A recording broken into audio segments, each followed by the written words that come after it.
Welcome to Define You Radio. If you have ever wondered what would happen if the stop sign was truly only a stumbling block, stay tuned. Class is in session each week with guests who didn't let their past define them and have found a way to define themselves in life, money, and business. Pens and papers ready. Class is now in session with your host, Valencia Griffin-Wallace. This session is brought to you by Define You's Move Retreat, a mini retreat designed to align, celebrate, and grow the queen in you. Go ahead to valenciagwallace.com/events and secure your spot today. Hey kings and queens, it's your girl Valencia Griffin-Wallace and welcome to episode 219. Today's session, I get a chance to deep dive into an honest discussion with Beverly Johnson. Beverly teaches women how to reinvigorate themselves through proper diet, personalized fitness programs, and self-care.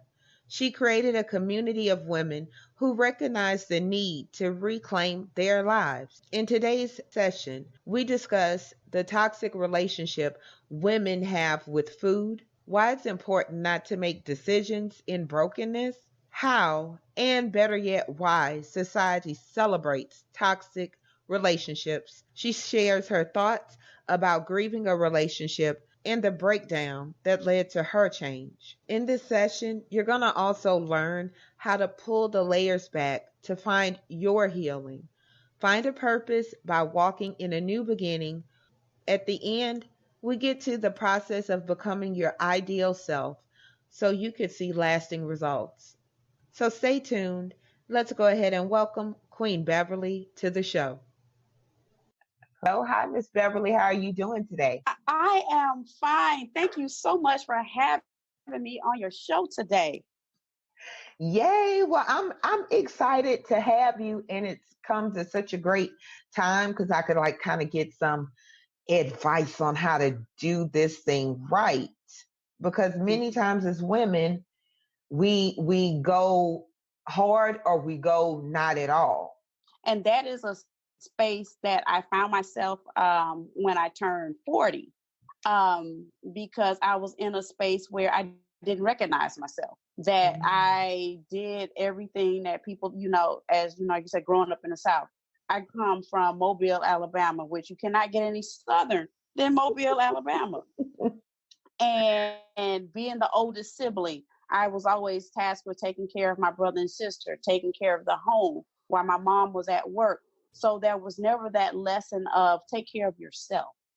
And by the time I hit 40, I realized that I was in a broken relationship, that I was broken, and that all around the board, I was not happy with myself, to the point where I wouldn't even look at myself in the mirror because I didn't see anything worthwhile. And so I had to truly have a come to Jesus moment with myself and do a hard assessment of, do you plan to stay here in this moment? And what are you going to prepare to do?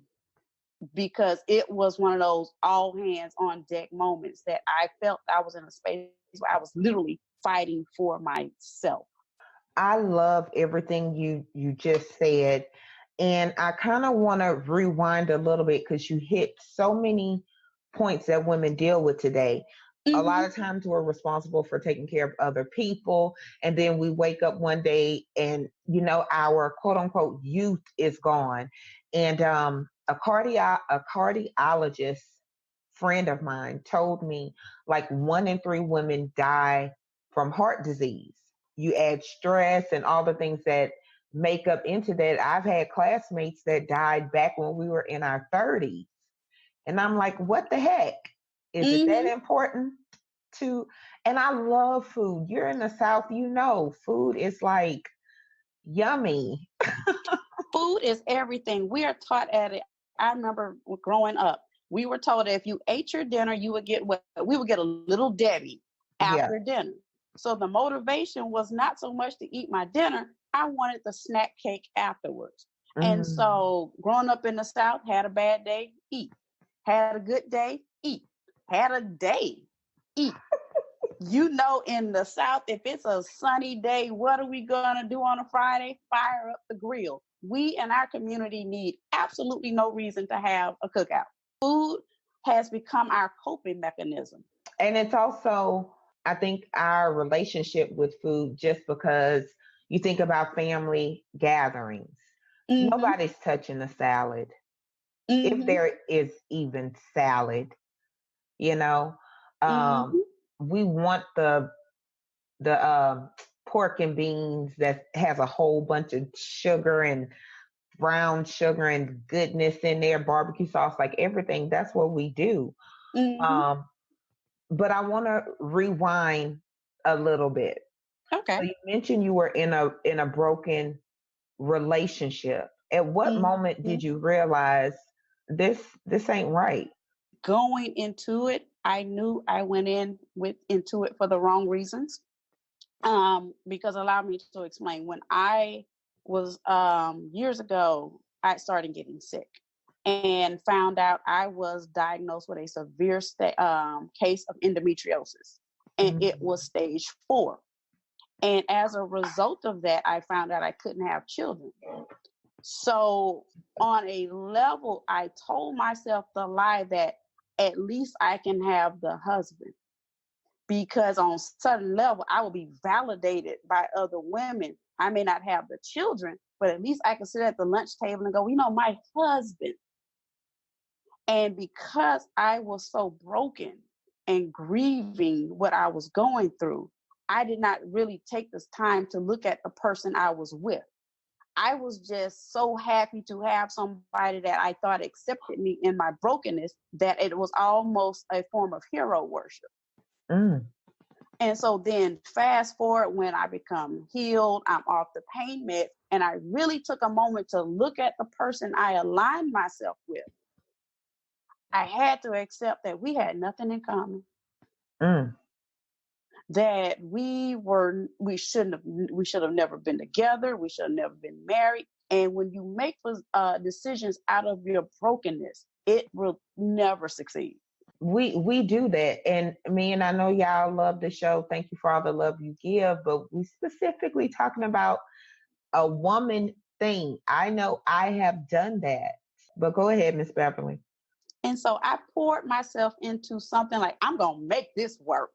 And it was never designed to. It was never going to work, because he and I were two different people, at two different stages. But what I also learned was that because I was so used to taking care of other people, he just fell right in line to the pattern that I already had. I'd already been used to taking care of my siblings. I'd always been used to being in charge of something.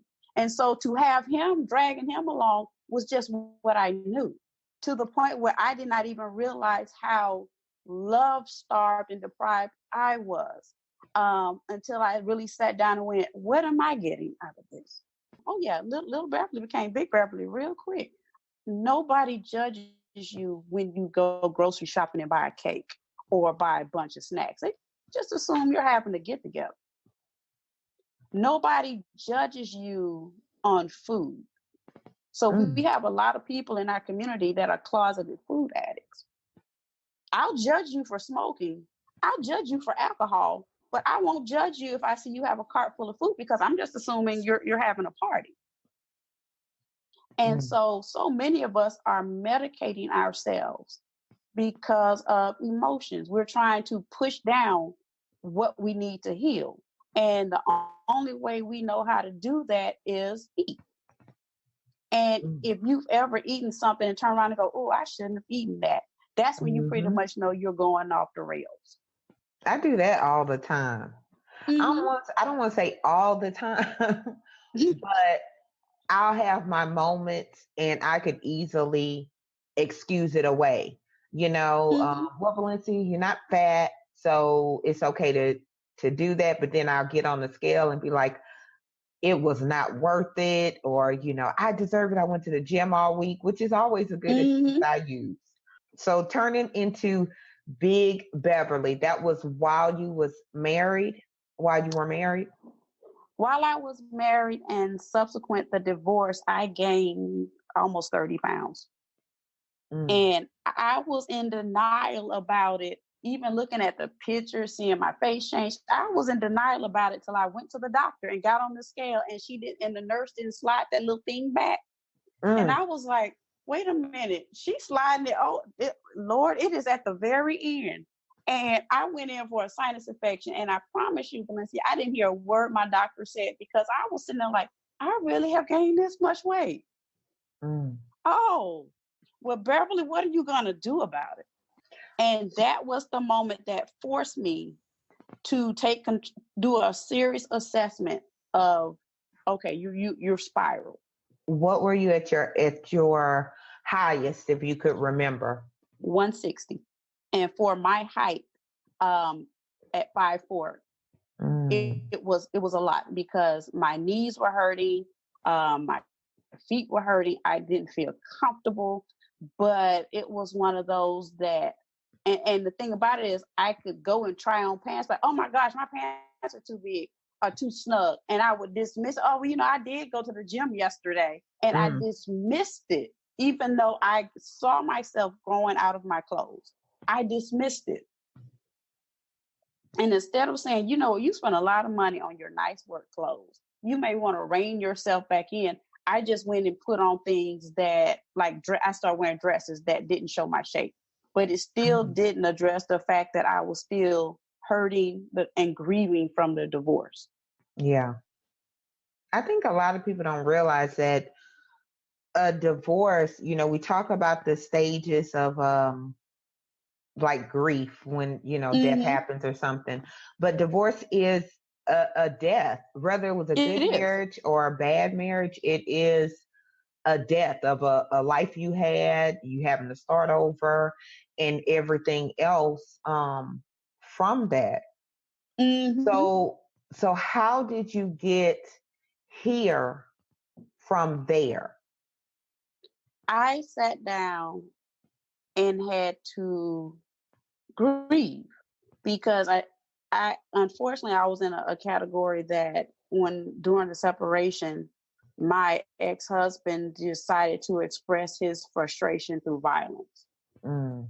And so when the incident happened, my primary focus became security and safety. And so it went from, okay, let's just do the paperwork, do our separation. Then it became, oh, I have to move and go and get restraining orders and all that. Yeah. My primary focus is safety. And because I think for a while I went into such a vigilant mode of taking care of myself for safety reasons, I just pushed the emotions down. Mm. And then eventually I couldn't keep suppressing it, because one day I found myself at my desk crying over something so trivial. I think my paper got jammed in the printer, and I just had a mini breakdown.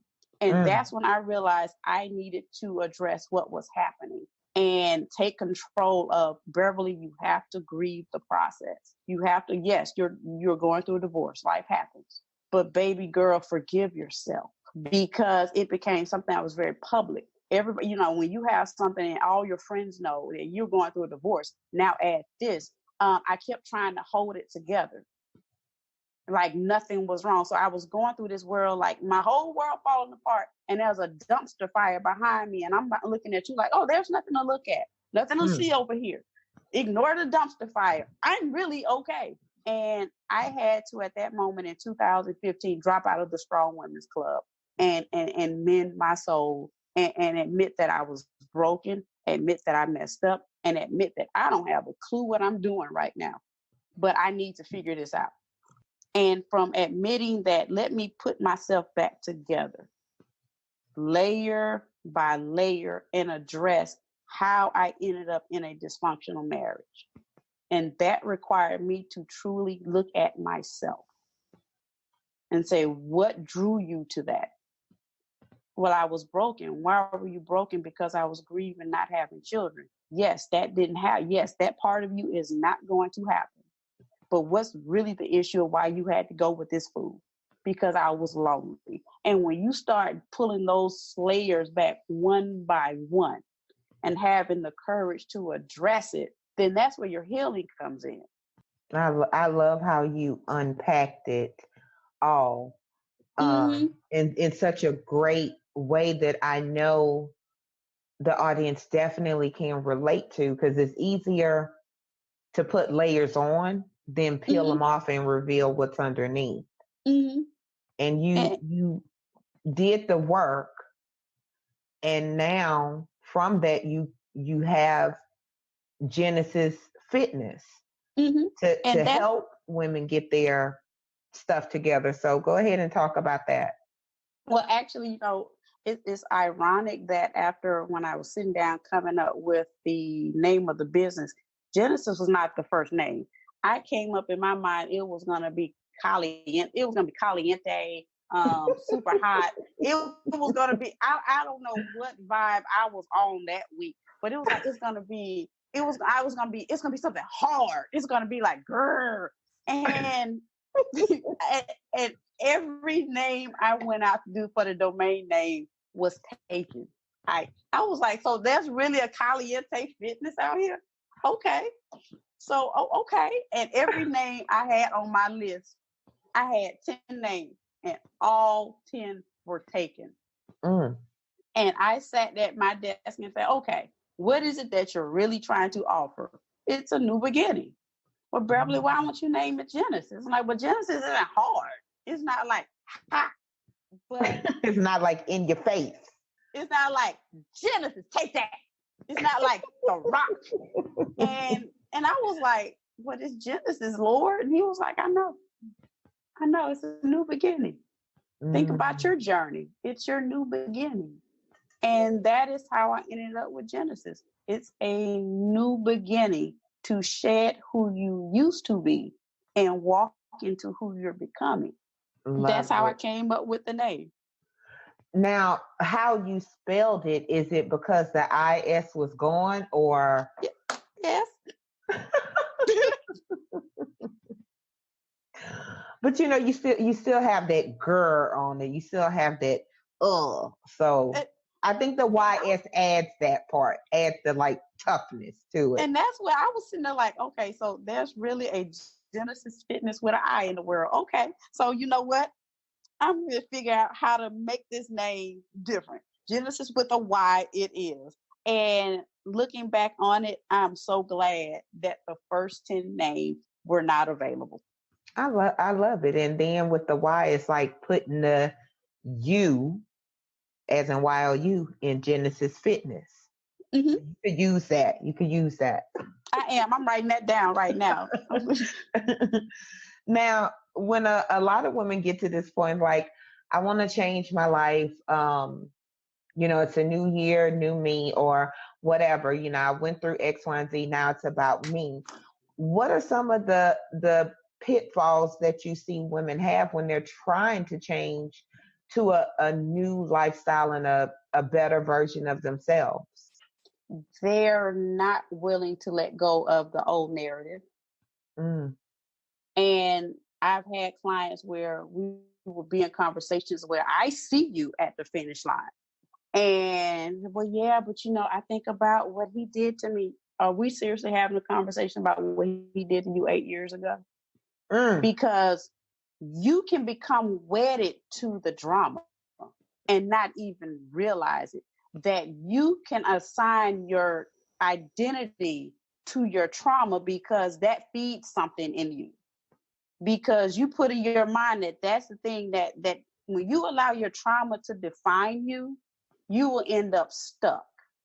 And so I occasionally will have a client that is stuck in the past because that's all you know. And because you've assigned that trauma to your identity, you don't know what you're going to look like next being healthy.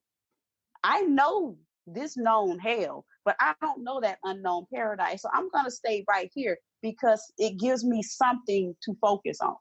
That's so true. It's kind of like that dealing with the devil versus the devil you don't know. Mm-hmm.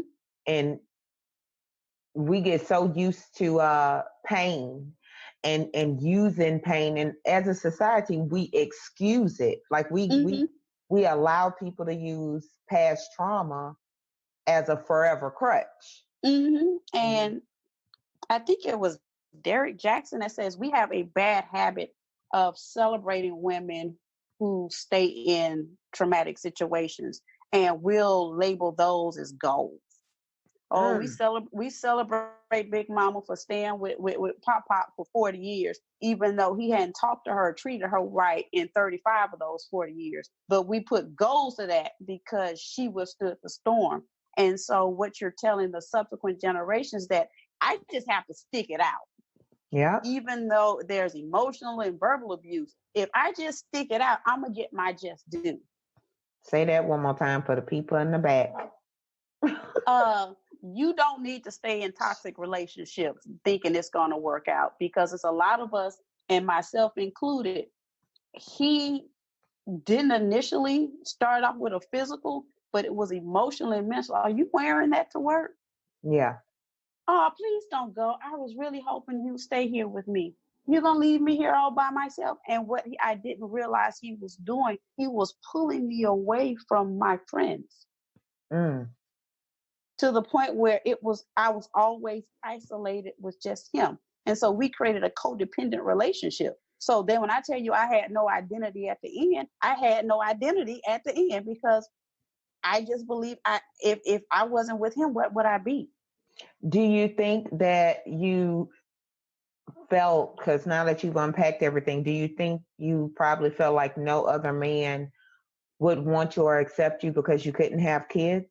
I did. I put that in my mind with that narrative that, given the fact that being at that time mid-30s, who's going to want me knowing that I can't have kids? Who's going to want little broken Beverly after all these surgeries, with all these surgery scars and all this? Who's going to find her attractive? And I need to thank my lucky stars. I got somebody that's willing to put up with me. And so I put in my mind that I should be thankful for him instead of me not seeing my worth. I know that hit home for a lot of women. Because some of y'all wives might be with y'all for that reason. I'm just saying. And that's real talk, where you feel you may have been of a certain age, and we're like, well, I am getting older, and he seemed to be the only one that's expressing interest, so I might as well. So let's talk about our ideal self, because I know that's something you help women do, become their ideal selves, physically, mentally, emotionally. What does that look like or feel like? When you start healing, everything about you changes. Your emotional lightness, you feel an emotional weight falling off of you. And with the emotional and mental weight falling off, I tend to see the physical start falling off. Because once we attack it all as a unit, then I start seeing the changes where we could run 2 miles, we could work out for an hour, but if you turn right around and go to Chick-fil-A and get chicken tenders and fries, we have undid everything we have done. Or if you're going to go home and eat a pint of Ben and Jerry's because you're still harboring some frustrations from work, you're undoing the work. So we have to get to a point. I try to get to a point with my clients where you trust me enough to unpack the burden. To say, how did you get here? Well, I just gained weight. No. Let's talk about, how did you get here?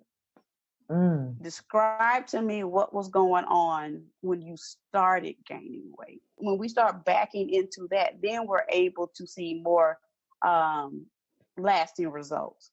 So what if it's somebody that has been big or bigger their whole life? Well, then the goal becomes finding a medium where because I have had clients that way, where in her family, I've had 2 that way. In their family, they were of a certain size. Right. And they all put in their mind that as long as they didn't break a certain number, Mm. it was okay. And they Mm. all broke that certain number. And I kept wondering what made that number okay. Well, then, because then I thought I was fat. Okay, well, you know what? Everybody's entitled to that position. But then, so then when you are of a certain size, the challenge becomes making you healthy.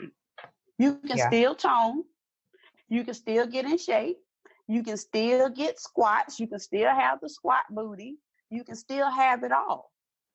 We still have to work at it, because I don't want any of my clients to tell me that you're pre-diabetic or you have high blood pressure problems, because those two are not those two things are highly preventable. And like, I had one client, she was like, it runs in the family. I said, no, the problem is nobody runs in your family. Um, some of this you have to start moving. Yeah. And start a new thing of what's normal Mm-hmm. in the family. Mm-hmm. I have one more question on that side, then I have another question about self-care. But Okay. do you, because some people, I know I've done it, right? I've looked at, how you can find those things online and put in your weight and put in your height. Mm-hmm. Do you recommend or do you use those charts, or is it based on that individual? Because somebody else could be 5'7" in my weight and look way different from me.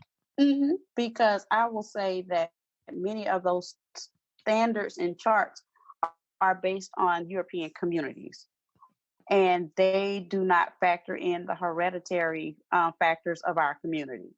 And so I would always tell people to proceed with caution, because even on many of those charts, I'm considered overweight. Mm. Because based on those charts, I'm supposed to be 105.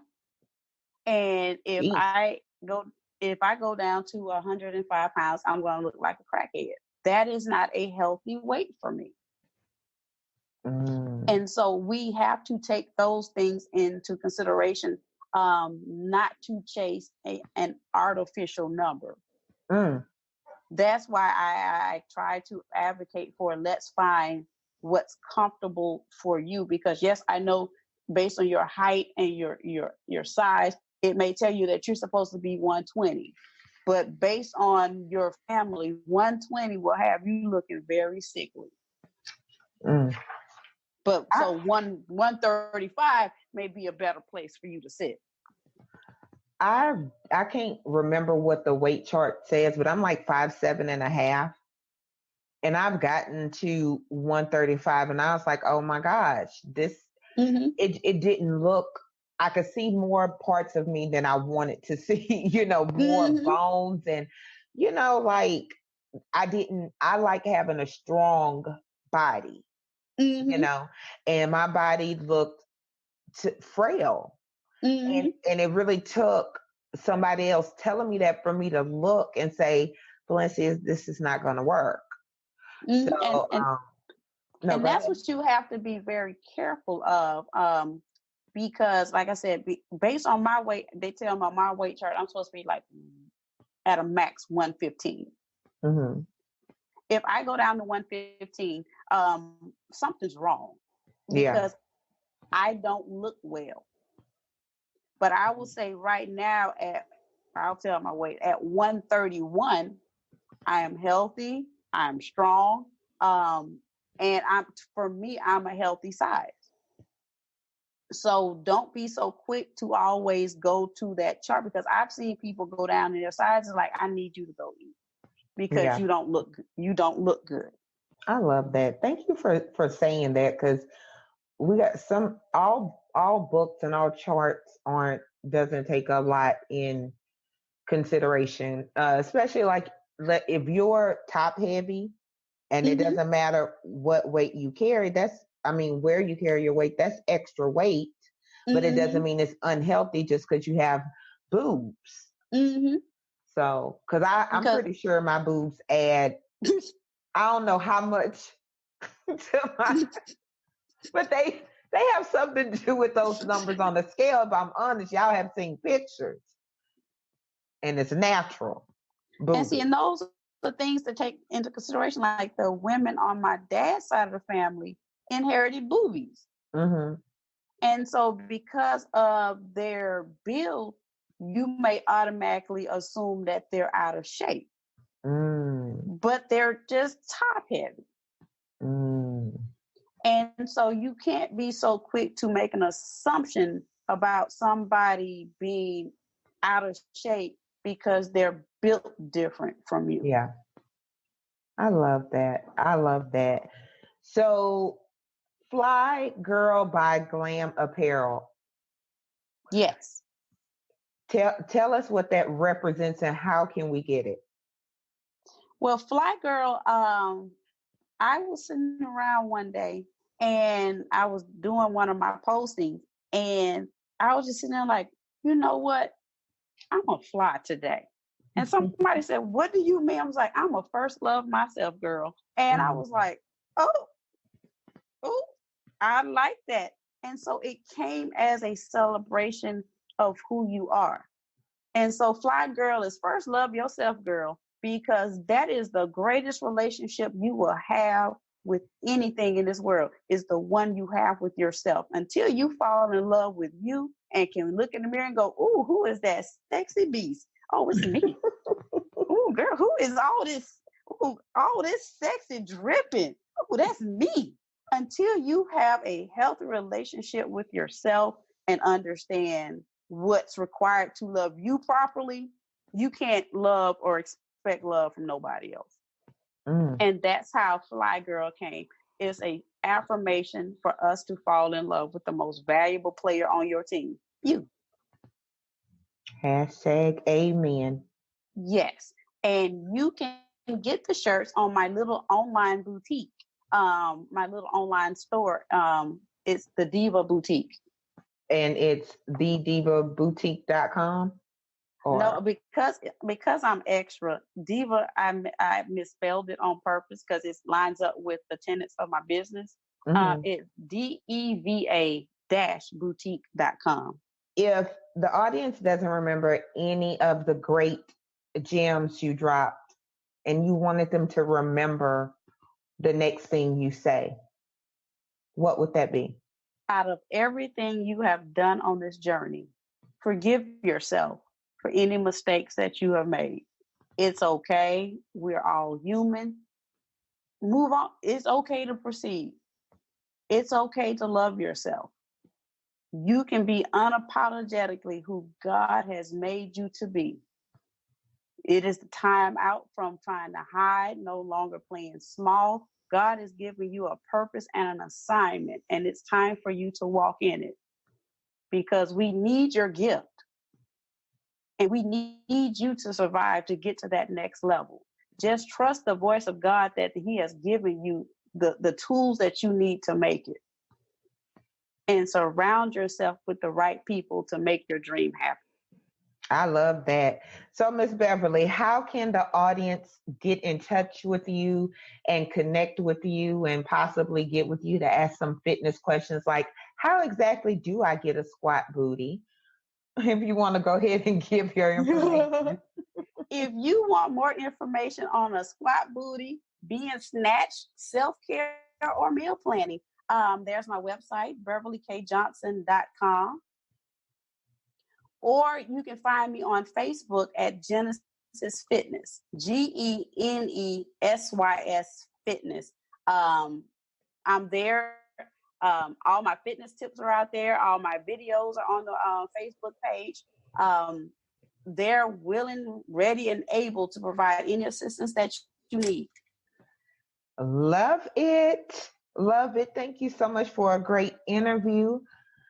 Kings and queens, I hope you have thoroughly enjoyed it. Miss Beverly is awesome. We're definitely going to have her back. So with that being said, yay. Pens and papers down. Class is officially over.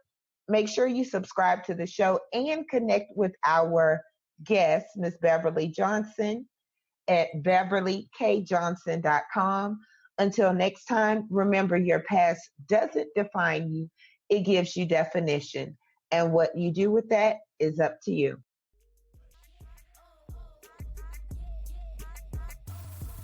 Nobody could have predicted that 2019 was going to be as stressful as it is. As women, we have many roles and responsibilities that we barely get time for us. But guess what, Queen? If you fall apart, everything you're working so hard to take care of will too. That's why you need a retreat. Go to valenciagwallace.com and find out more about the Move Retreat, because queens need a break too.